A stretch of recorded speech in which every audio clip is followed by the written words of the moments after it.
Wade entry. When the water is shallow and the conditions are known, use a wade-in entry. Wade in slowly and carefully, using an aid such as a stick to test the depth and condition of the bottom. Slide entry. Sit on the edge with both hands on one side. Lower the body gently, taking the weight on the hands. Facing the edge will give you greater control. Step in.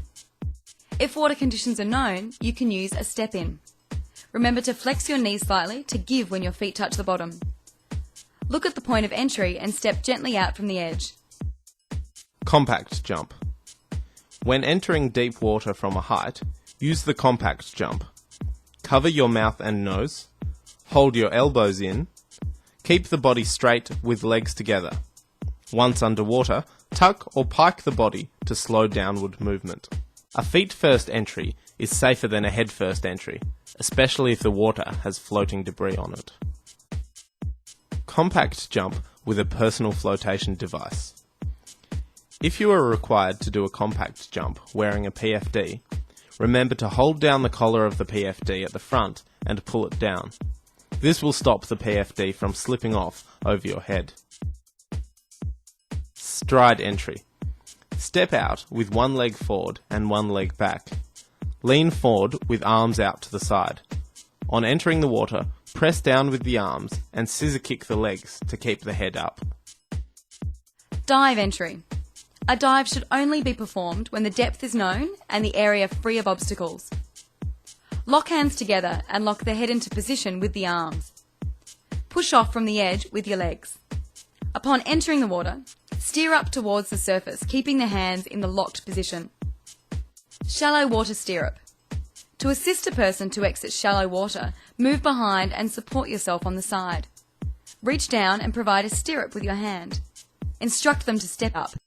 Remember, don't lift the person. Deep water stirrup. A stirrup lift can be used in deep water. However, you must use a strong kick like egg beater. Always let them step up, don't lift. Deep water exit. When exiting deep water, kicking vigorously will help lift the body. Hold the edge with both hands palm down. Raise the body, remembering to kick. Lean forward, placing a foot or knee on the side, and step out. Sculling. Sculling is one of the most important swimming skills. By using only small arm movements, pushing out with thumbs down and in with thumbs up, you can easily support yourself.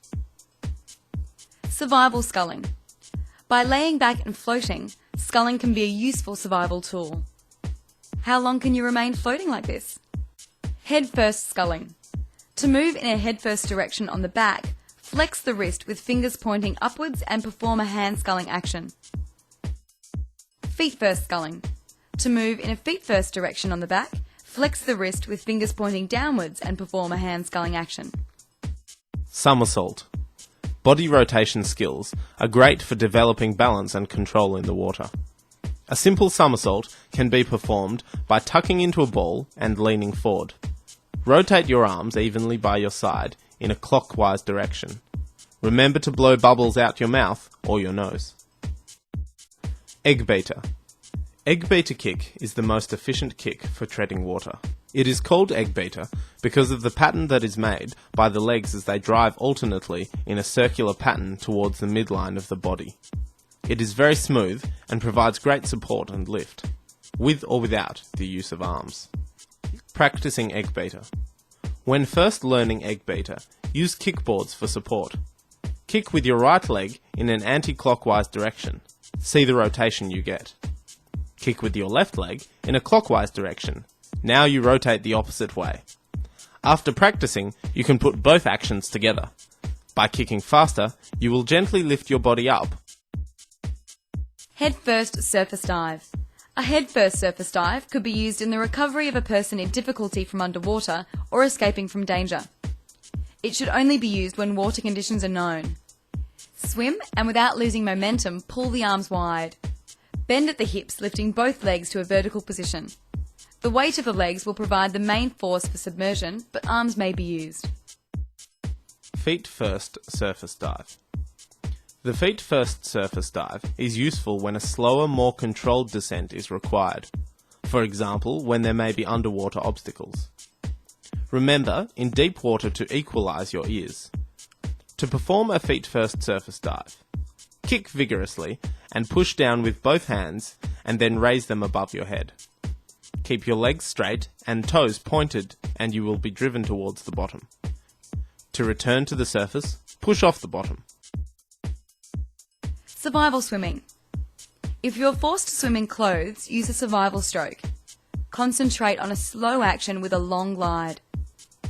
Strokes such as side stroke and life-saving backstroke are well suited to use as survival strokes. They require low energy usage and will lengthen your survival time. Signal for help. To signal for help, adopt a floating, sculling or treading water position. Raise one arm above the head and shout for help. Remain calm. PFD on in water.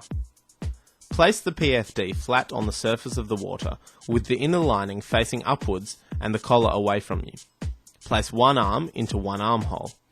Turn your body, lean back into the PFD and place the other arm into the other armhole. While lying on your back, zip or buckle up the PFD. Removing clothing. As a general rule, when in water, clothing should be removed from the feet up.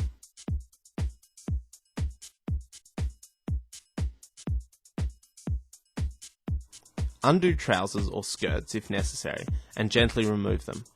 When taking clothing off, it is okay to submerge. Remember to take a deep breath and relax. If possible, remove unwanted clothing before entering the water. For clothing that needs to be removed over the head, gather them up under the armpit and then peel it off the arms. Special care must be taken when lifting wet clothing over the head, as it may cling and inhibit breathing. Help position. If it is not possible to swim to safety and a PFD is being worn, then survival time can be increased by using the heat escape listening posture or help technique. Draw the knees toward the chin, keeping your legs together. Press both arms against your sides and keep your head out of the water. Try lowering your legs if you become unstable. The aim is to reduce heat loss by protecting the head, chest and groin. Huddle position. The huddle technique for small groups uses the same principles as the help technique.